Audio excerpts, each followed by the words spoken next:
perkenalkan, nama saya Dwi Tama Salawarowo. Di sini saya akan memaparkan materi tentang teknik sampling probability. Selamat menyaksikan. Definisi sampling probability. Sampling merupakan suatu proses pengambilan sebagian anggota dari populasi untuk dijadikan sebagai saja penelitian yang dapat diwakili keseluruhan karakteristik populasi. Sampling probability adalah teknik pengambilan sampel yang memberikan peluang yang sama bagi setiap anggota populasi untuk terpilih sebagai sampel. Sampling probability adalah teknik pengambilan sampel yang memberikan peluang yang sama bagi setiap anggota populasi untuk terpilih sebagai sampel. Beberapa metode probability sampling yang umum digunakan termasuk pertama, simple random sampling atau sampel acak sederhana. Simple random sampling merupakan teknik pengambilan sampel secara acak sederhana di mana setiap anggota populasi memiliki peluang yang sama untuk dipilih.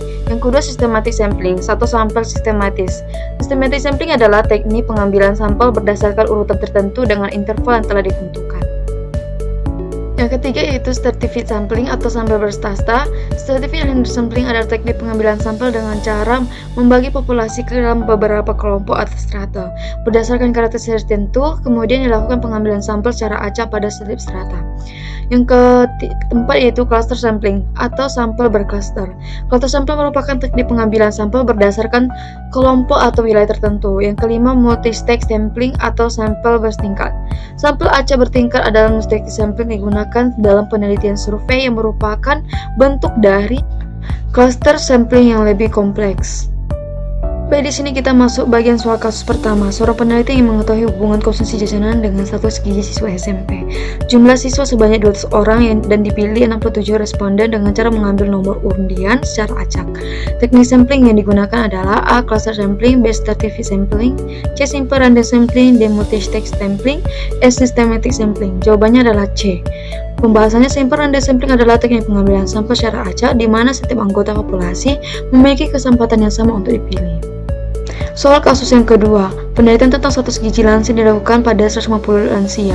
Peneliti menentukan interval 2 dan memilih setiap responden kedua dari daftar populasi. Teknik sampling tersebut adalah stratified sampling, B. Cluster sampling, C. Incidental sampling, D. Systematic sampling, E. Purposive sampling. Jawabannya adalah D. Systematic sampling. Pembahasan systematic sampling dilakukan dengan menentukan interval tertentu atau K, lalu memilih sampel berdasarkan urutan. Soal kasus yang terakhir yaitu peneliti memilih beberapa sekolah secara acak dari seluruh sekolah di suatu kecamatan. Kemudian seluruh siswa di sekolah terpilih dijadikan responden. Teknik sampling tersebut adalah A. Cluster sampling, B. Systematic sampling, C. Simple random sampling, D. Purposive sampling, C. Stratified sampling.